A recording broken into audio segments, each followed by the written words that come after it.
Yo, what is going on, guys? Beast of Ishtar here, and today I wanted to go over my ranked list that I've been using here.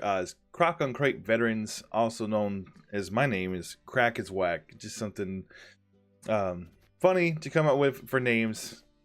So if you do like the name, just leave a thumbs up. Anyway, let's get right into the list. So we start off with Croc on Crate, as the list implies.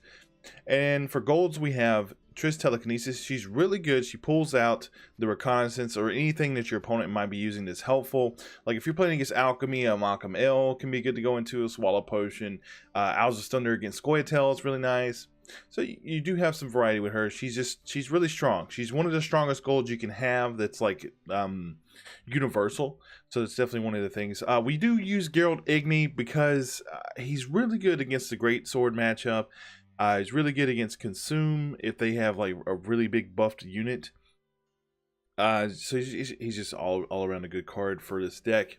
MVP is definitely going to be Coral. She's your round 3 win condition against Great Swords. When they pull out the 20 plus power Great Sword at the end there, you just make it into a level 2 or 2 strength rather, not level 2 Jade Statue, and you know they get mad. Scoop. Heim is pretty cool. It allows you to use your curse units, which is Morkvarg, Skjall, or Uldric, as well as he lets you get to create a silver unit from your opponent's starting deck. So that's really useful against the armor deck that uses Radovid and they use Vincent as a win condition. I'll hold this guy until round 3 and let him build a bunch of armor, and then I create a Vincent of my own and steal it away from him. I actually had that happen in a game the other day. It was pretty fun. We use a spy because you really have to for competitive gameplay. Spies are important because you're basically keeping your card advantage this way. So basically what you want to do, it just says like the general normal play is to win round 1 and then play your spy round 2. I know you can't always do that because if your opponent has a lot of pressure on you in round 1, then what I generally like to do is I'll just go into Skjall and then go into Uldric, and that way I don't have to worry about it round 2. Or if you're playing against someone and they play their spy, then you can just go ahead and use your spy. That way you're not losing any value that way. Morkvarg, that carryover is super important. I can't tell you how many games that it helps out so bad. Like no matter what happens in round 1, as long as like if you pass and you're down, but Morkvarg's out round 1 and you have more cards in their hand, like they'll just, I don't know why people just dry pass, but I've had people just dry pass, and it's like you don't lose any value, you just because you got Morkvarg on the field, so you don't have to worry about playing any units. Skjall, he's helps bring out these guys. He's what they call the curse package. Sigdrifa, she's definitely good for this deck. She reses just about anything and help gets combos off. And I say just about anything just because Priestess Freya is doomed, so she doesn't go to the graveyard when she dies.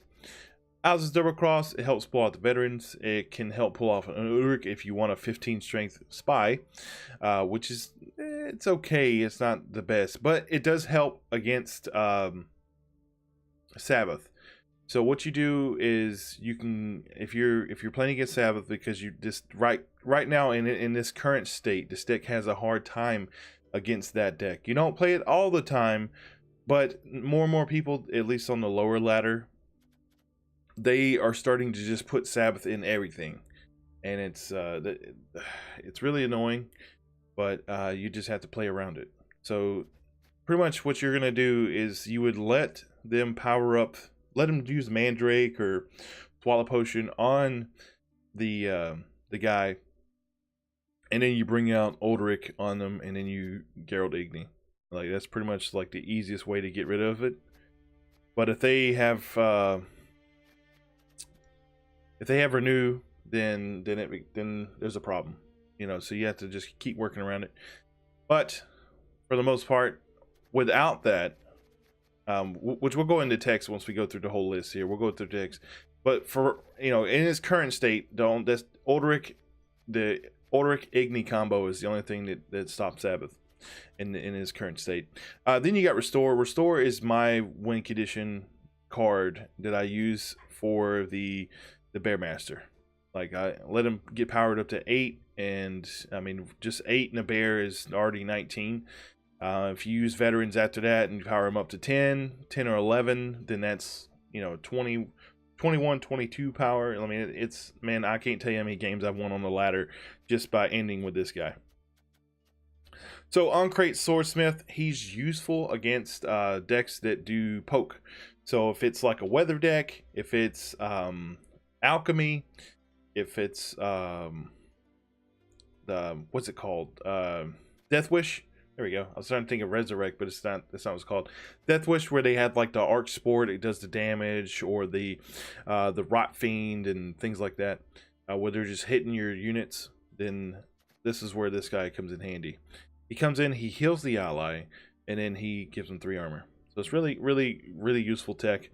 Then we got 3 veterans. They're like a mini Solstice for anyone in the same clan as them. I don't know how to say the name. I'm not going to try to. Hunter, he's our poker. He's straight value, he's 11 value, and then he goes to 12, 13, 14 value eventually. It's really useful. Hey May Spearmaiden, you use her to bring out the Hunter from the deck or the Bearmaster. That's really all you're going to use it for. Priestess of Freya, use to resurrect your soldiers, which is just Hunter and Bearmaster. And then Reconnaissance, so you get to search whenever you need it. All right, that's it for the deck right now. I would say that this deck has like an 80% win rate. The only decks that I really lose to is I tend to find myself beating great swords. I have trouble against I think it was a Scoia'tael deck I lost to recently. I played 23 games in the past 2 days, and I've only lost 5, so it hasn't been a whole lot, and it's been all ranked games. Like, let me go and show you guys real quick my leaderboard. Oh, see, I gotta keep going. See, it's 18 and 5. So right now in North America, I am top 1,000. So we're gonna keep going. We wasn't top 500, but I missed a whole day, so I gotta catch up today. All right, so now let's go into the wrong deck. Let's go into the techs that you can use. All right, starting off with golds. First thing you can do is you don't really want to, but you can switch out Scale and Alber's Double Cross if you wanted to, and then probably take out Igni. Maybe. It's gonna come down between these two. Like, so probably Triss, maybe. She's too good. Anyway, so you would put in Vesemir and Mandrake, which is unnecessary. I mean, it is necessary, but it's not necessary, if you know what I'm saying. Like, this is a good way to stop Imlerth. So you would pretty much run this with Mandrake and probably like a Malcolm Ale for a boost.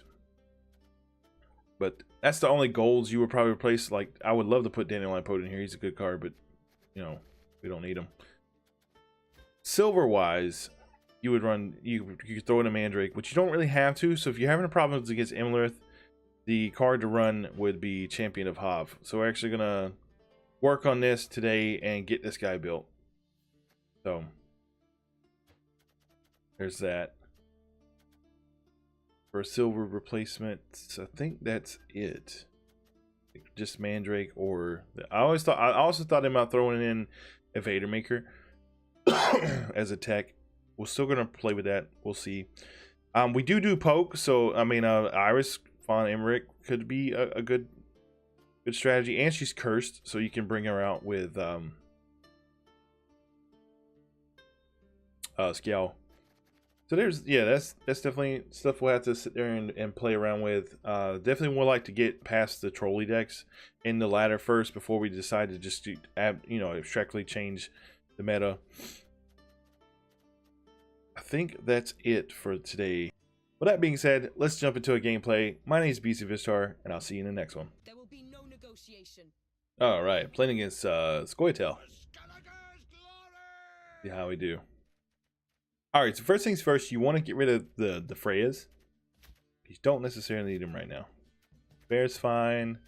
2 hunters. We got 3 of our golds.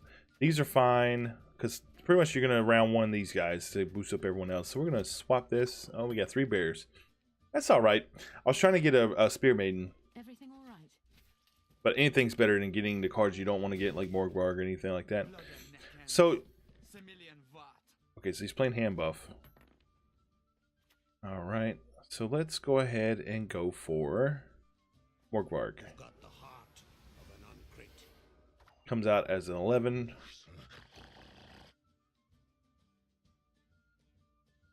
Right, fine. It's playing a 13.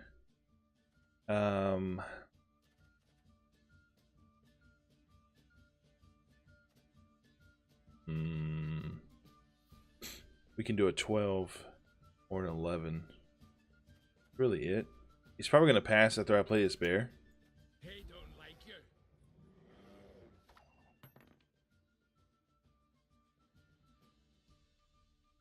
They tend to do that a lot. They'll have 1 point advantage, even cards, and they'll just pass. Right, fine. Oh, this guy's not like the rest. All right, fine.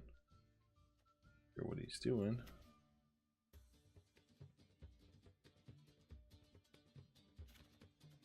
Maybe we can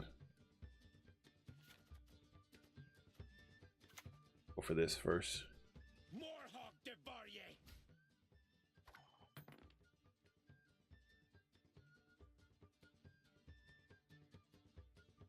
We'll see if we can bleed him out.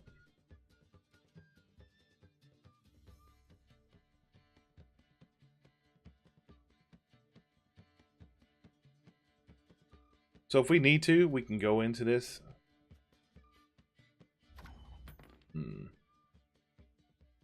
Blade odds are still across. So that mean. Seen it all already, and then some. Okay, so it's not a Orin. Orville maybe.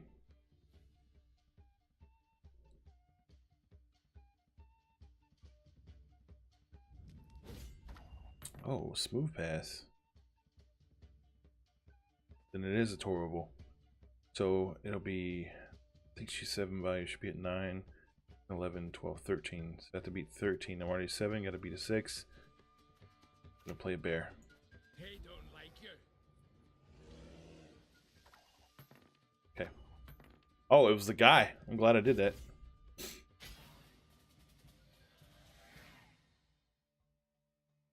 I was thinking it was the silver one.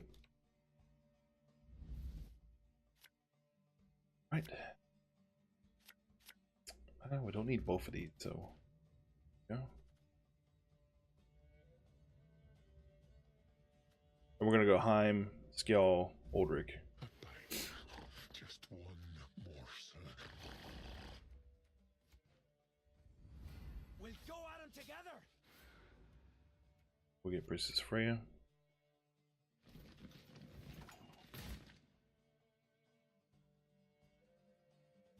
Have strength, my love.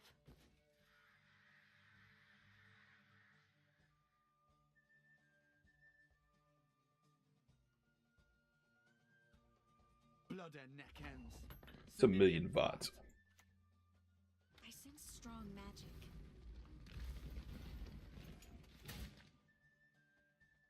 Mayhap you'll gawk at Arcania's marvels too one day. I kind of misplayed that. I should have played Restore first, but it's alright. They can hide, but there is no escape. Get this bad boy. This bad boy. What is it? Basically, we're just bleeding them out until we get like 2 cards left. Because, you know, that's the purpose of winning round 1. So round 2, they have to keep playing until I say no. So that's the plan. So we keep doing pokes to him. He played Last Wish, okay. Reconnaissance. Reconnaissance only gets a bronze, right?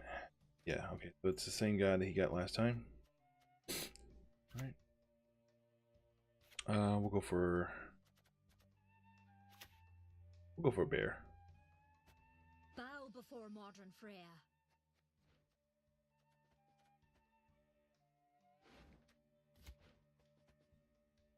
Get him, Wojtek!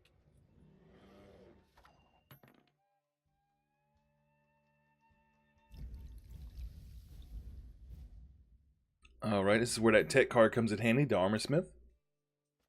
Greetings. So Back over our stock. this guy and the bear.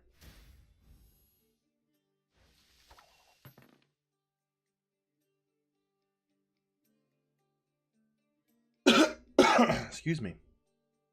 Right-head Sparley! The time of the white frost and white light. Bowser's Thunder, maybe? nigh. The weather card's not gonna win it.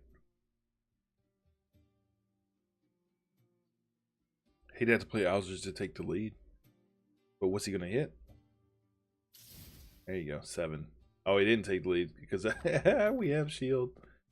And right, we'll play this. Stars are all the trophies I need.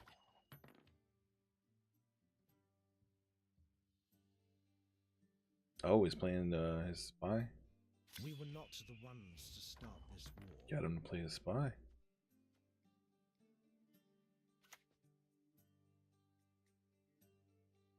Come here. Come get a hearty bear hug. Gonna do. Who am I to kill?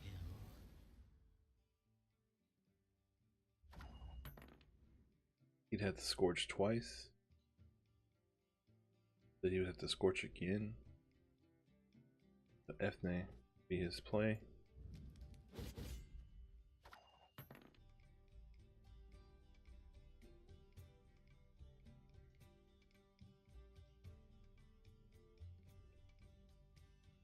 Humans have no place in broccoli. Oh, he played that. No. Played the wrong card. Now you gotta play another one. Total misplay by this Goito player.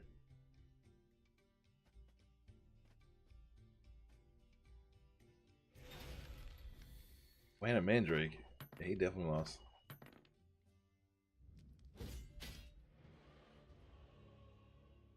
He definitely lost.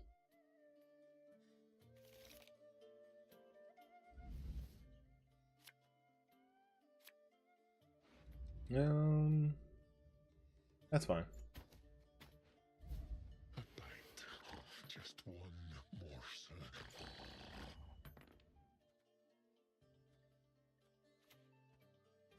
What is it? Yield and save me some time. Nice. One mistake after another. Telling you. Come here. Come get a hearty bear hug. And for laughs, we're just gonna That bad. make that a statue. There we go. Alright, boys, that's the end of the game. And my name is Beast of Ishtar, and we'll see you guys next week.